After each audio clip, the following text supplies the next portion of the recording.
नमस्कार. संगीताज लाईफस्टाईल या चॅनलवरती तुमचे स्वागत आहे. आज आपण इथे 38 छातीचे फोरटक्स ब्लाऊज कटिंग करणार आहोत. छाती आहे 38 इंच आणि कमर आहे 32 इंच. त्याच्या मापाने आपल्याला इथे मापे टाकायचे आहेत आणि कटिंग करायचं आहे.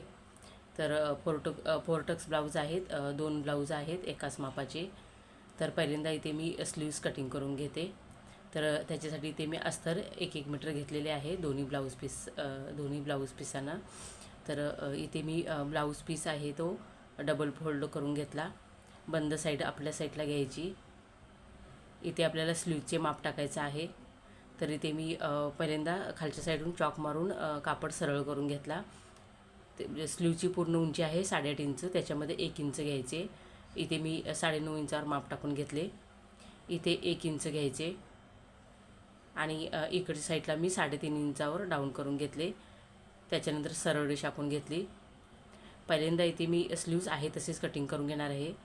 पाठीमागच्या भागाचे माप टाकून झाल्यानंतर जी मुंड्याची गोलाई येते ती मापून घ्यायची आणि त्याचे माप टाकायचे स्लीव्जवरती आणि त्याच्यानंतर कटिंग करायचे. इथे मी दुसरा ब्लाऊज पीस आहे तो देखील अस्तर फोल्ड करून ठेवला, डबल फोल्ड करून. आणि जे स्लीवचे कटिंग करून घेतलेले आहे ते अशा प्रकारे ठेवून घ्यायचे. इथे मी कटिंग करून घेतले. आता इथे मी पाठीमागचा जो पार्ट आहे तो आपल्याला भाग कटिंग करून घ्यायचा आहे. तर त्याच्यासाठी इथे मी 2 ब्लाऊज एकाच मापाचे आहेत. तर इथे मी दोन्ही अस्तर एकमेकावरती ठेवून घेतले आणि पिना लावून घेतल्या. इथे खालच्या साईडला चॉक मारून कापड सरळ करून घेतला.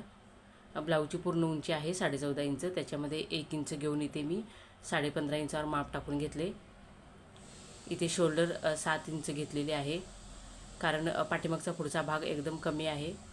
त्याच्यासाठी इथे मी शोल्डर 7 इंच घेतली आणि मुंड्यासाठी देखील 7 इंच घ्यायचे.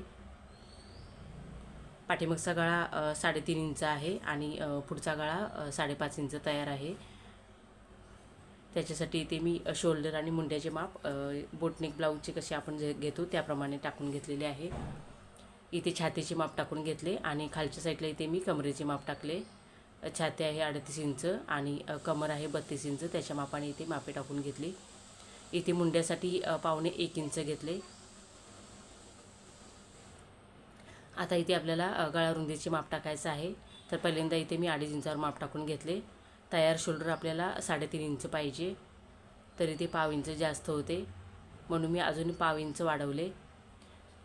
आता इथे तुम्ही बघू शकता 3.25 इंचावर माप आलेले आहे, म्हणजे आपली गळा रुंदी 3.25 इंच झाली. खालच्या साईडला देखील इथे मी गळ्याची उंची 3.5 इंच तयार आहे, तर अर्धा इंच जास्त घेतले आणि 4 इंचावर माप टाकून घेतले. इथे मुंड्याच्या साईडला अर्धा इंच डाऊन करून घेतले, कारण शोल्डर जास्त आहे तर बोटनेकमध्ये आहे, तर मुंड्याच्या साईडला क्रॉसमध्ये डाऊन करून घ्यायची असते. इथे टक्स रुंदी मी 5 इंच घेतली आणि उंची 5 इंच सरळ रेष आखून घेतली. दोन्ही साईडला अर्धा इंच घ्यायचे. 1 इंचाची टक्स आली पाहिजेत. गळ्याची उंची कमी असेल तर टक्स उंची जास्त घ्यायची, म्हणजे काकेमध्ये फुगा येत नाही आर्महोलमध्ये. इथे पाठीमागच्या भागाचे कटिंग करून घेते. मापे टाकून झालेले आहे तसेच कटिंग करून घेते आणि त्याच्यानंतर इथे मी कटिंग करून झाल्यानंतर जे आपण हे पाठीमागचा भाग कटिंग करून घेतलेला आहे तो ठेवून घ्यायचा. इथे मी पुढच्या भागासाठी ठेवून घेतलेले आहे आणि खालच्या साईडला 1 इंच वाढवून घेतले, कारण पाठीमागच्या भागापेक्षा पुढचा भाग 1 इंच जास्त असतो. इथे मी साईडून पूर्ण चॉक मारून घेतला. अशा प्रकारे परत एकदा चेक करायचे. इथे गळा रुंदी 3.25 इंच घेतली होती आणि अर्धा इंच डाऊन करून घेतले होते मुंड्याच्या साईडला. इथे शोल्डर 7 इंच घेतली होती आणि मुंड्याची उंची देखील 7 इंच घेतली होती. त्याच्या मापाने इथे मी चॉक मारून घेतला. पुढच्या गळ्याची उंची 5.5 इंच तयार आहे, तर 6 इंचावर माप टाकून घेतले आणि गळा रुंदी 3.25 इंच घेतली. इथे गळ्याला मी गोलाकार काढून घेतला. इथे खालच्या साईडून मी 3 इंचावर माप टाकून घेतले योगपट्टीसाठी आणि इकडून 2.5 इंच सरळ रेष आखून घ्यायची. इथे आयुगच्या पट्टीसाठी अर्धा इंच पुढच्या साईडला वाढवून घेतले. पूर्ण अर्धा इंच नाही घेतले, 3 लाईन येतील अशा पद्धतीने मेजर टेपच्या इथे मी चॉक मारून घेतला. तुम्ही जर शिलाईमध्ये जास्त कापड घेत असाल तर अर्धा इंच घ्या. इथे टक्स रुंदीचे माप टाकून घेते 3.5 इंचावर. आतल्या साईडची जी रेष मारून घेतलेली आहे तिथून आपल्याला माप टाकायचं आहे. टक्स उंची मी 2.5 इंच घेतली. आता आपल्याला इथे टक्स रुंदीचे माप टाकायचं आहे, तर मी इथे 1.25 इंच घेणार आहे.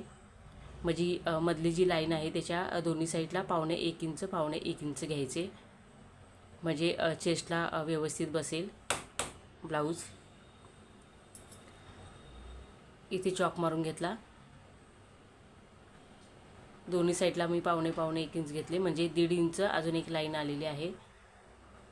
जेवढे आपण आतल्या साईडला घेतलेले आहे तेवढेच बाहेरच्या साईडला वाढवून घ्यायचे, कारण वरच्या साईडला मी मुंड्याच्या साईडला 1 इंच वाढवून घेतलेले आहे.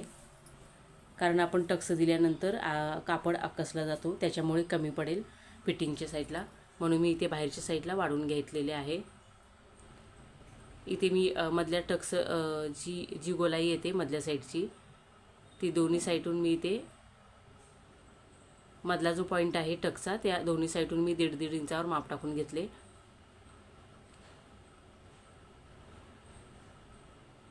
मधल्या साईडला पब आला पाहिजेत अशा पद्धतीने आपल्याला 4 टक्सचे माप टाकून घ्यायचं आहे. इथे मी आतल्या साईडला मुंड्याच्या साईडला अर्धा इंच माप टाकून घेतले आणि इथून 1.25 इंच घ्यायचे.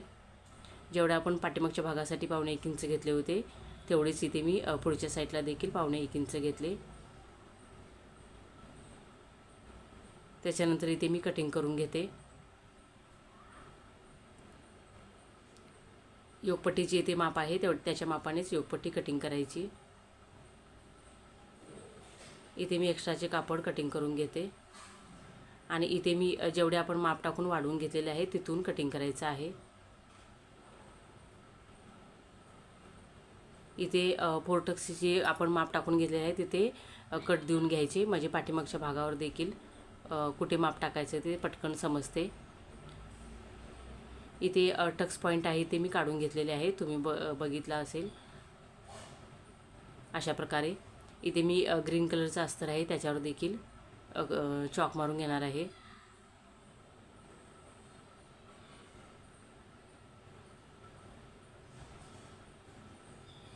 आता आपल्याला उलट्या साईडला देखील चॉक मारायचा आहे अशा प्रकारे.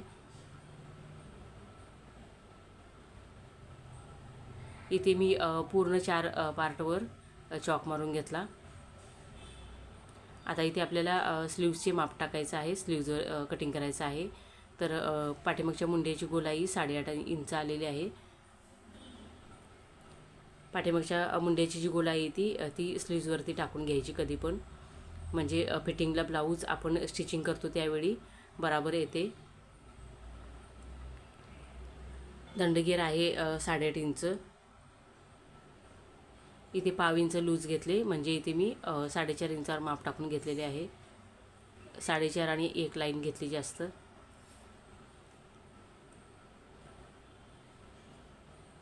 इथे पुढच्या साईडला 1.5 इंच कापड कमी पडतो, तर अशा प्रकारे इथे मी कटिंग करून घेतले आणि पिन लावून पुढच्या साईडला वाढवून घेतलेले आहे.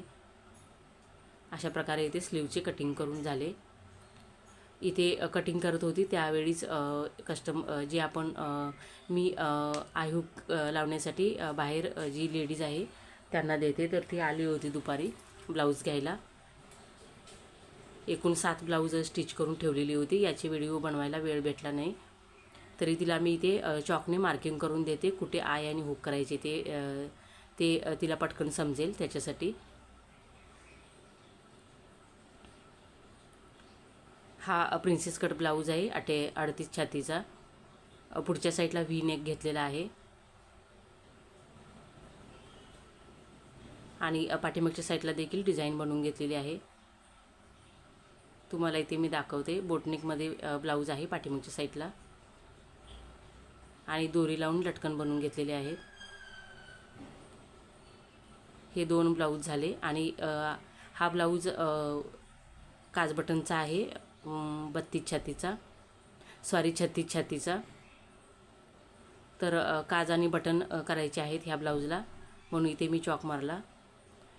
हे एकाच मापाचे 5 ब्लाऊज आहेत, ते देखील मी व्हिडिओ बनवला नाही, कटिंग करून घेतले. तिला काज बटन आणि हुक करण्यासाठी मॅचिंगचे धागे द्यावे लागतात. तर इथे मी मॅचिंगचे धागे काढून देत होती.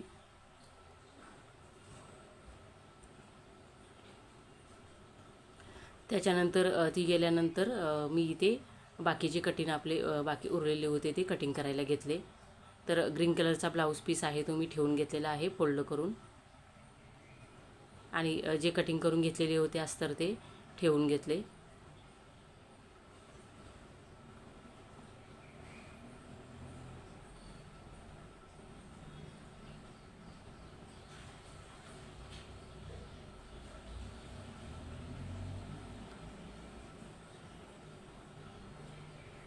इथे ग्रीन कलरचे अस्तर कटिंग करून घेतले. स्लीवचे अस्तर मी आधीच कटिंग करून घेतलेले होते कापड. इथे राणी कलरचा जो ब्लाऊज पीस आहे तो मी कटिंग करायला घेतलेला आहे. इथे योगपट्टीची कटिंग करून घेतले अशा प्रकारे, आणि ते आयुकच्या साईडचे जो पार्ट असतो तो चॉक मारून घेतला, म्हणजे आपल्याला स्टिचिंग करते वेळी पटकन समजेल पुढची साईड कुठली आहे ती. इथे दोन्ही अस्तरचे पाठीमागच्या गळ्याचे कटिंग करून घेतले, आणि डाऊन करून घेतलेले होते मुंड्याच्या साईडला ते अर्धा इंच, ते देखील मी इथे कटिंग करून घेतलेले आहे. इथे मी पाठीमागची जी आपण टक्स पॉईंट काढून घेतलेला होता तो ते कटमध्ये देऊन घेतला. अशा प्रकारे इथे मी दोन्ही ब्लाऊज कटिंग करून घेतलेले आहेत.